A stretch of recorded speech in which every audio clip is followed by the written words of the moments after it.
오늘을 사랑하는 묵상 시간입니다. 오늘 본문 말씀 룻기 3장 2절입니다.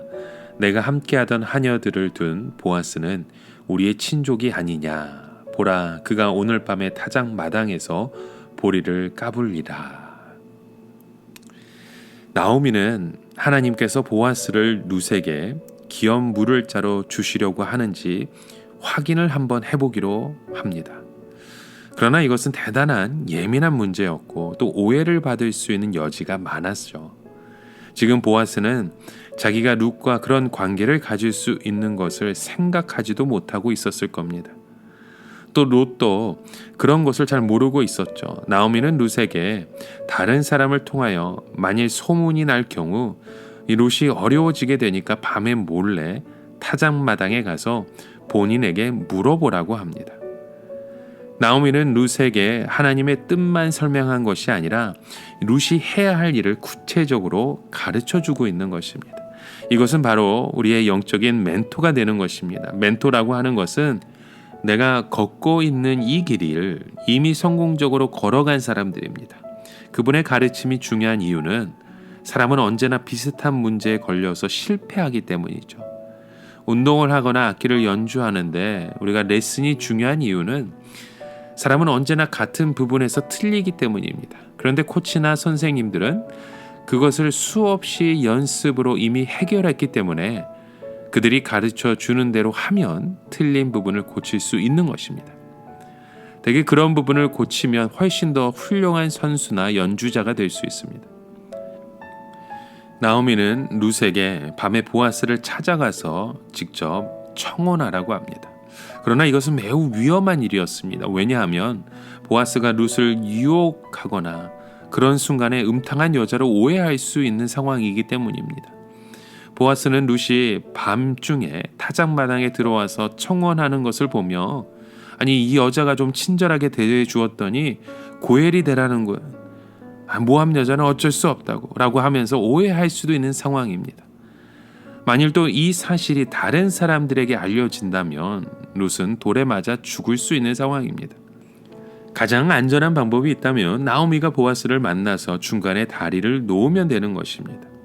근데 그것은 굉장히 구차하게 보일 수 있고 또 나오미 자신도 과부이기 때문에 또 다른 오해의 소지가 있었던 겁니다.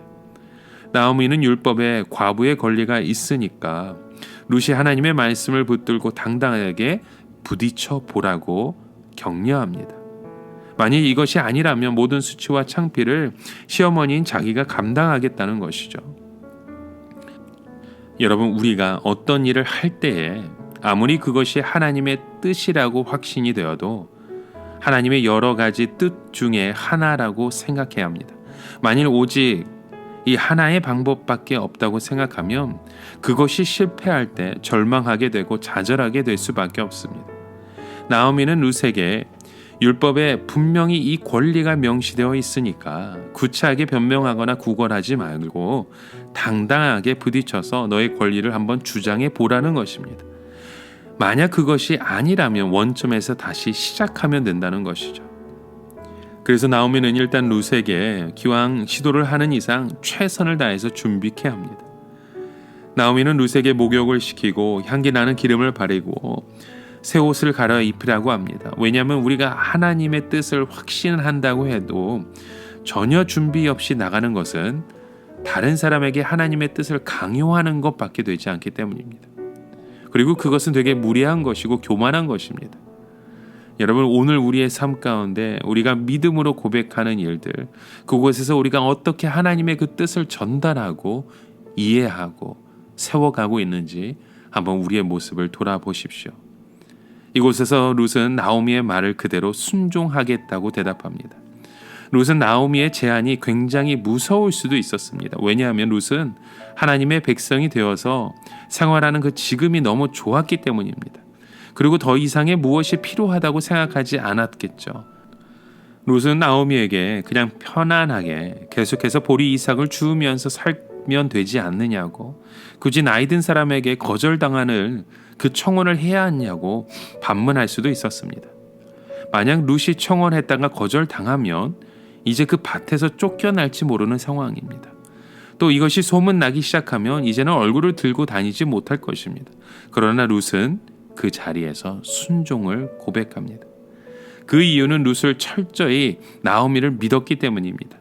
룻은 자기가 신앙의 어린아이라고 생각했습니다. 그리고 하나님께서 시어머니를 통해서 자기에게 말씀하신다고 믿었던 것입니다. 그래서 룻은 시어머니의 말씀을 하나님의 말씀으로 받아들였던 것입니다. 여러분, 우리는 보통 변화를 싫어하는 경향이 참 많습니다. 지금까지 잘 지내고 있는데 하나님께서 나에게 새로운 곳에서 새로운 일을 하실 때 지금까지 너무 좋았는데 꼭 이런 식으로 다른 곳에 가서 새 일을 시작해야 하는가, 그런 생각이 들 때가 있습니다. 그러나 여러분, 우리는 이러한 새로운 변화와 도전을 받아들여야 합니다. 그래야 나도 살고 다른 사람도 살 수 있는 것입니다. 오늘 우리의 삶 가운데 우리는 어떠한 믿음의 고백으로 그 믿음의 순종을 이루어가고 있는지 여러분 다시 한번 우리의 삶을 돌아보시길 바랍니다. 오늘을 살아가며 한 가지 묵상의 질문을 드립니다. 여러분, 주님은 오늘도 우리에게 그 순종의 고백을 원하십니다.